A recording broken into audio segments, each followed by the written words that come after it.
300% तक पहुंच चुकी है एसआईपी की स्टॉपेज रेशियो। मतलब सिर्फ 46 lakh 46 lakh SIP new accounts April के महीने में रजिस्टर हुए हैं। उसके अगेंस्ट में 1 करोड़ 36 लाख एसआईपी अकाउंट्स जो है वो बंद किए गए हैं। मतलब या तो स्टॉप कर दिया गया, या तो लोगों ने पैसा निकाल लिया, या तो लोगों ने पैसा निकाल के वापस से री इन्वेस्ट किया होगा रेगुलर से डायरेक्ट में। ये सब चीजें हो सकती हैं, लेकिन फिर भी जो नंबर है वो 3 गुना का अंतर है। कहाँ सिर्फ 46 लाख नए एसआईपी अकाउंट्स है और कहाँ 1 करोड़ 36 लाख अकाउंट्स बंद किए गए हैं। तो लगभग ये 300, 296, 300% का नंबर निकल के आ जाता है। पिछले महीने में आई थिंक 128% का एसआईपी स्टॉपेज का रेशियो था और इस महीने बढ़ के वो 300% तक जा चुका है। जनवरी के महीने से 4 महीने ये टोटल हुए, जनवरी, फरवरी, मार्च और अप्रैल, इन 4 महीनों में जो एसआईपी स्टॉपेज रेशियो है वो 100% से ऊपर हमें देखने को मिला है।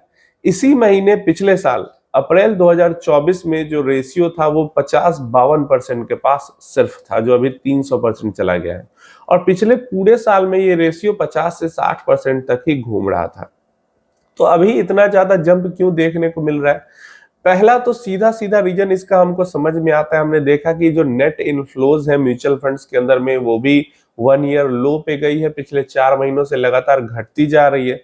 तो ऐसे में सीधा सीधा समझा जा सकता है कि मार्केट जब बुल फेज से जा रहा था तो बढ़ रहे थे नंबर्स और एसआईपी स्टॉपेज रेशियो भी कम था, नए लोग जुड़ रहे थे। जब मार्केट बियर फेज से जा रहा है तो अब लोग डर के भाग रहे हैं, म्यूचुअल फंड से दूरी बना रहे हैं, इक्विटी मार्केट से दूरी बना रहे हैं। इस कारण से एसआईपी स्टॉपेज रेशियो हाई है।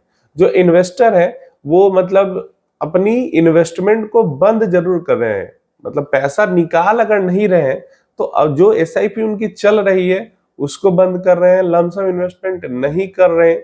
ये हमें इस एसआईपी स्टॉपेज रेशियो से समझ में आ रहा है। और इसका सीधा सीधा मेजर कारण यही है कि जो भी 7-8 महीने से पिछले मार्केट करेक्शन के फेज में है और रुका भी हुआ है तो कंसोलिडेशन के फेज में है। प्राइस करेक्शन, टाइम करेक्शन दोनों में पिछले 7-8 महीने में देखने को मिली।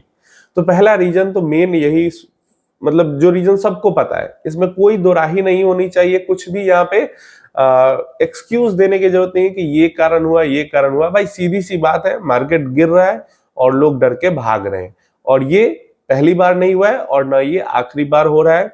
हर बार का यही साइकिल होता है। बुल मार्केट में इन्वेस्टर दौड़ के आते हैं और बियर मार्केट में इन्वेस्टर भाग जाते हैं। जो रीजन इसका एमएफआई दे रही है उसके ऊपर भी बात कर लेते हैं।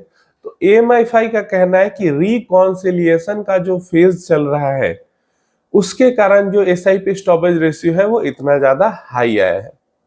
अप्रैल महीने में रिकॉन्सिलिएशन खत्म हो रहा है, तो मई के महीने में एक्चुअल नंबर हमें पता चलेगा और मई के महीने से जो एसआईपी स्टॉपेज रेशियो है वो डाउन होगा और समझ में आएगा कि एक्चुअली में लोग कितना एसआईपी स्टॉप कर रहे हैं ओपन करने के अगेंस्ट में।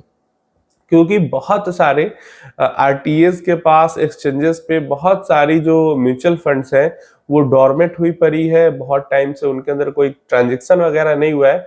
तो इन सब जो भी डॉर्मेंट अकाउंट्स हैं उनको जो आरटीएस एंड एक्सचेंजेस है क्लियर कर रही है, और इस क्लियरेंस के कारण ही एसआईपी स्टॉपेज रेशियो हाई हमें देखने को मिल रहा है, ऐसा एएमएफआई का कहना है। लेकिन मेरा यहाँ पे ये भी कहना है कि जो डॉर्मेंट अकाउंट होगा वो तो वही होगा जिसके अंदर काफी टाइम से कोई भी ट्रांजेक्शन नहीं हुआ है, और कोई भी ट्रांजेक्शन नहीं हुआ है मतलब एसआईपी नहीं चल रही है। ऐसा तो हुआ नहीं होगा कि एसआईपी चल रही है और इन्वेस्टर मर गया है या इन्वेस्टर को पता नहीं है और हर महीने उसके बैंक अकाउंट से पैसा कट रहा है। क्योंकि बैंक अकाउंट से पैसा कट रहा है तो अकाउंट भी डॉर्मेंट नहीं होगा और इन्वेस्टर को भी पता होगा। पैसा खो हो जाता है कि चलो 10 लाख डाल के छोड़ दिया, 20 साल बीत गए, अब तो भूल ही चुके हैं उस इन्वेस्टमेंट के बारे में।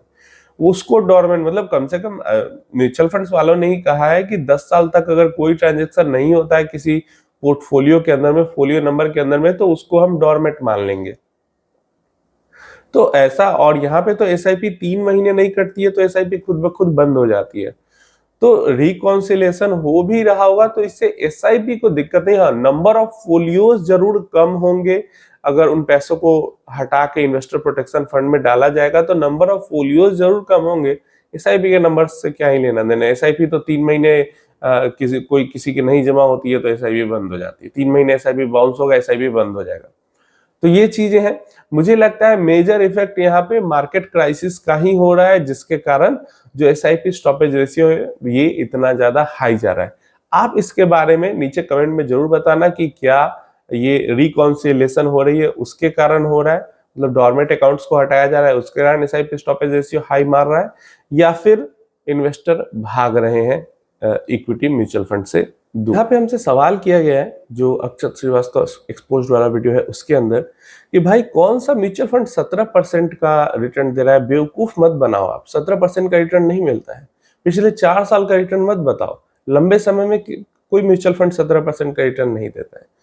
तो मैं क्या ही बताऊं, ये लोग डेटा भी रिसर्च करते हैं या बस ऐसे ही अपने फेवरेट क्रिएटर के बारे में कुछ उल्टा नहीं सुन सकते और लिख देते आके।